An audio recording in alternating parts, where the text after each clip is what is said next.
La llamada Alta Edad Media alcanzará en la península ibérica una dimensión diferente a la del resto de Europa. A partir del siglo VIII, el reducto asturiano tendrá que hacer frente a la invasión islámica que ocupará prácticamente toda la España visigoda. El destino de la península parecía definitivamente sellado ante el empuje de una civilización musulmana, joven y vigorosa, que se antojaba imparable. En este caso, a diferencia de la llegada romana o de los pueblos bárbaros siglos atrás, la presencia árabe constituye un elemento totalmente ajeno al sustrato europeo, una cultura extraña al sentir de las gentes vinculadas tiempo atrás por un componente religioso y lingüístico común. El Islam, amén de su procedencia geográfica original en los desiertos de Arabia, traerá aparejada una estructura ideológica profundamente definida, y su libro sagrado, el Corán, impondrá la expansión y dominación de todas las regiones habitadas del planeta. La Guerra Santa será el instrumento para alcanzar sus fines y asentar su dominio sobre los pueblos que se le opongan. Y así, una vez cruzado el estrecho de Gibraltar y derrotado Rodrigo en Guadalete, el camino de Europa quedará abierto para continuar llevando la doctrina mahometana allende los Pirineos. El choque cultural será brutal. El Islam no es una invasión más, sino algo diametralmente opuesto a lo conocido hasta entonces. Un vuelco drástico y en principio definitivo al desarrollo histórico de España y a su conexión con el resto del continente. El Islam rompe la evolución natural de la tradición grecolatina, asimilada por la aristocracia goda y arraigada profundamente en el sentir de la población. Una vez convertida España en Al-Ándalus, podríamos decir que su suerte estaba echada para siempre. Sin embargo, por uno de esos imprevistos de la historia, ocurrirá lo que jamás ha sucedido en ningún otro lugar del mundo musulmán, esto es, el retorno lentamente en un proceso de reconquista de 8 siglos a su cultura original, recuperando a golpe de espada su identidad primigenia y reincorporándose de manera brillante al discurrir de la historia europea de la que siempre formó parte. En el caso de Úbeda, la presencia árabe será de aproximadamente 5 siglos, 500 años de los que en principio podríamos pensar que contaríamos con una información sólida a juzgar por tan prolongado periodo de tiempo. Nada más lejos de la realidad. Son pocos los vestigios de este periodo que se han podido recoger en la urbe, e incluso la trama urbana del casco histórico es más bien el resultado de las transformaciones ya en época cristiana, una vez recuperada la ciudad, por no hablar de la parquedad de las crónicas y documentos conservados. La falta de noticias tendrá que suplirla el historiador con esa abstracción acientífica llamada especulación. No obstante, entresacando de aquí y de allí lo poco que conocemos, intentaremos trazar una breve cronología de lo que pudo ser ese intervalo de tiempo hasta la derrota almohade en las Navas de Tolosa.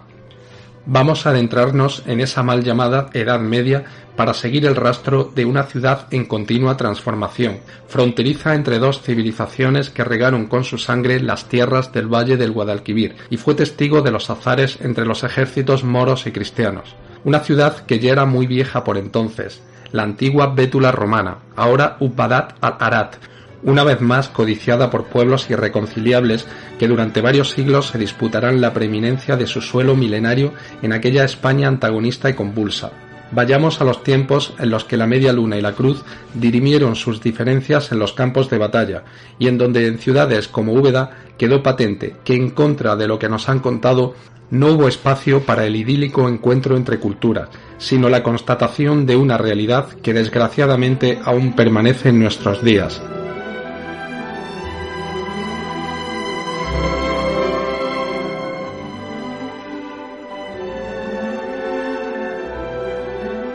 Bienvenidos, soy Antonio Ángel del Castillo y esto es Úbeda Historia.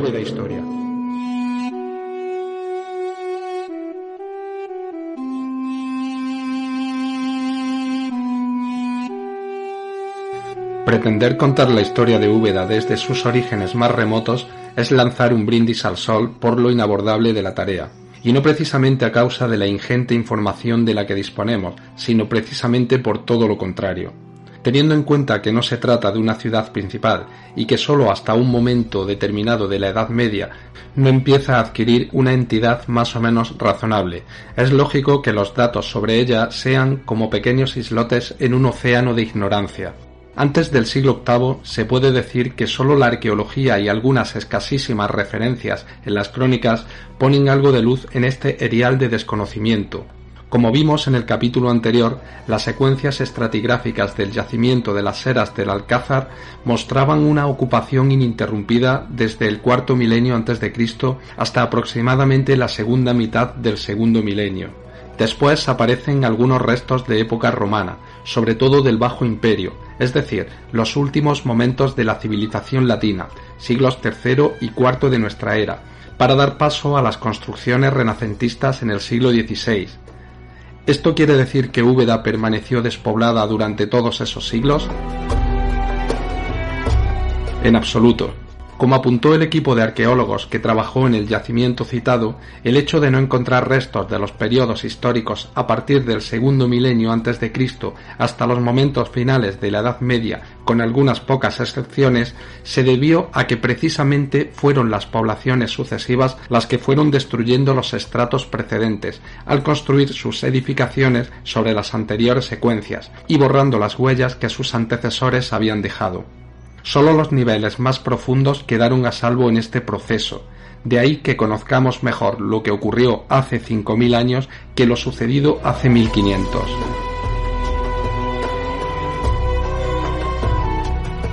Pero, ¿qué sabemos de Úbeda desde época romana hasta la ocupación musulmana? Prácticamente nada, y a falta de datos materiales o escritos, solo podemos hacer un ejercicio especulativo. Que Úbeda pudo ser un ópida ibero hasta la llegada de los cartagineses, y que estos la integrarían en su circuito comercial con Cástulo a la cabeza de las ciudades oretanas, sin duda. Que hubiera algún tipo de fortaleza o torre de ancestral memoria llamada Ibiut o Asdrúbal formando parte del conjunto defensivo de la ciudad, tampoco lo podemos negar. De la presencia de estructuras palaciegas, templos o santuarios, etc., nada se sabe. Lo que es seguro es que en el período romano hubo poblamiento en la zona del Alcázar, a juzgar por algunos restos encontrados, e intuimos que el perímetro de la ciudad no se extendería mucho más allá de aquel área, manteniendo las dimensiones a grandes rasgos que había tenido desde épocas prehistóricas. No imaginemos, por tanto, una ciudad importante ni fortificada a conciencia. No pensemos en edificios principales ni en un patriciado opulento, sino más bien en una pequeña villa cuya economía se basaría en las tareas más elementales: agricultura, ganadería, alfarería, algo de comercio, etc. Lo más, unas cuantas decenas de habitantes, o a lo sumo unos pocos centenares. Hay que recordar que el núcleo urbano más relevante en la zona era Salaria, es decir, Úbeda la Vieja, y que era esta colonia la que hacía las veces de capital de la comarca, con ceca propia, como ya dijimos en el audio anterior, para acuñar monedas, un privilegio solamente reservado a las ciudades más notables. Mientras Salaria brillaba y prosperaba, Bétula o nuestra Úbeda iba tirando como podía en lo alto de su loma a la sombra de aquella.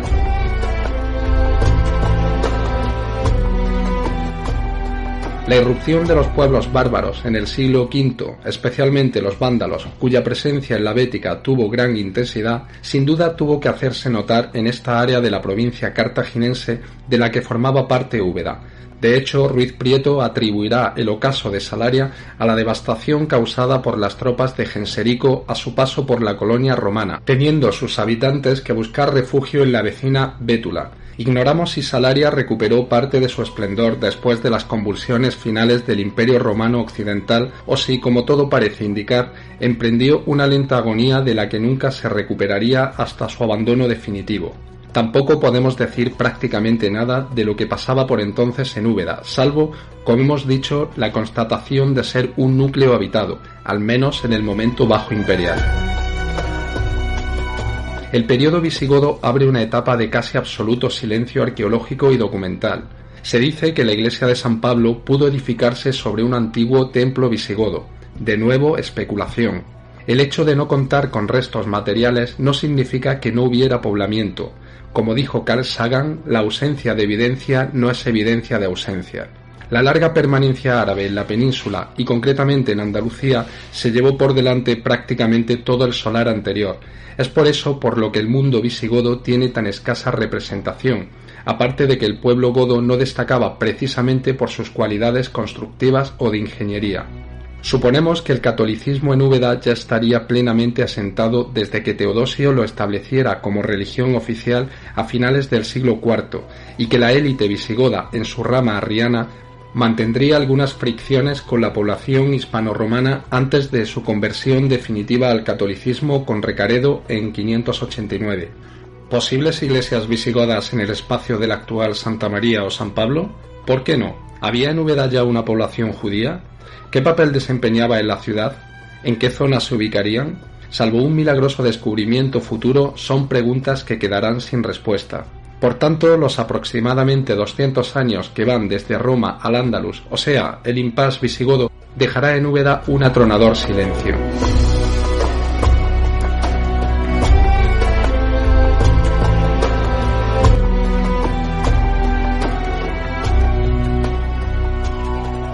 Avancemos un poco en el tiempo y vayamos al 711. Las tropas de Tarik desembarcan en las costas gaditanas y tienen un primer enfrentamiento con un ejército visigodo dirigido por el conde Teodomiro, a la sazón jefe superior de Andalucía. Los ismaelitas desbaratan sin dificultad a los cristianos. Poco después tendrá lugar la batalla de Guadalete, con el resultado que todos sabemos. Dicen algunas fuentes que Teodomiro, tras su derrota, se refugió con los restos de su ejército y otras gentes que pudo reunir en Úbeda, y que las tropas sarracenas lo persiguieron deteniéndose éstas en Jaén. Parece ser que Úbeda se rindió a los musulmanes viendo que no había posibilidad alguna de resistencia, como así harían muchas otras poblaciones de la península, y Teodomiro se retiró a la sierra de Segura. Otras fuentes, sin embargo, afirman que el caudillo godo, antes de retirarse a la sierra, intentó socorrer a Mentesa, que es la guardia actual, pero que volvió a sufrir otra gran derrota en las inmediaciones de Úbeda o Ebdete, como la llamaban los musulmanes en aquella época, al referirse a una gran victoria que obtuvieron cerca de allí en los inicios de la invasión.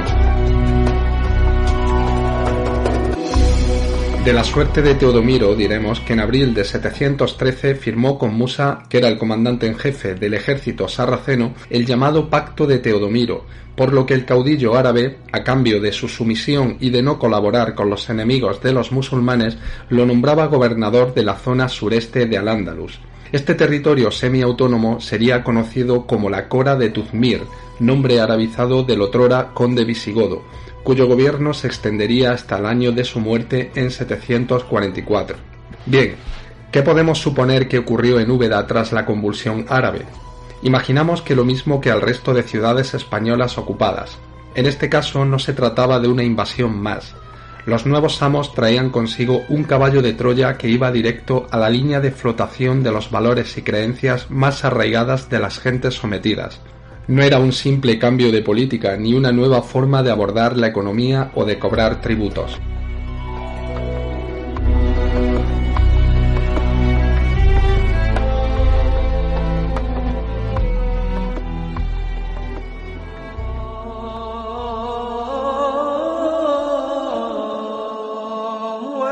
Aquellos conquistadores procedían de otro mundo, eran totalmente extraños, idioma, vestimentas, costumbres, pero sobre todo la religión.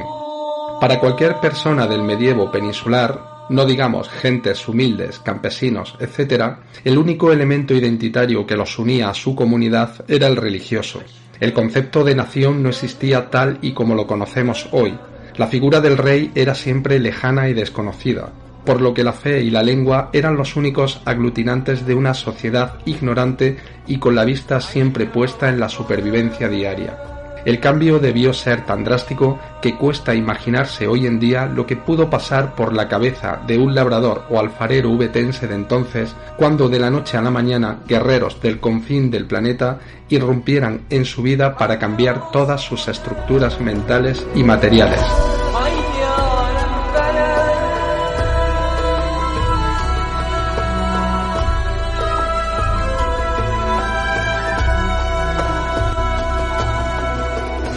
Sí, se habla mucho de la tolerancia árabe, el respeto al pueblo dominado, etcétera, etcétera. Aquello que siempre se ha dicho, el encuentro entre culturas y todo lo demás. El caso es que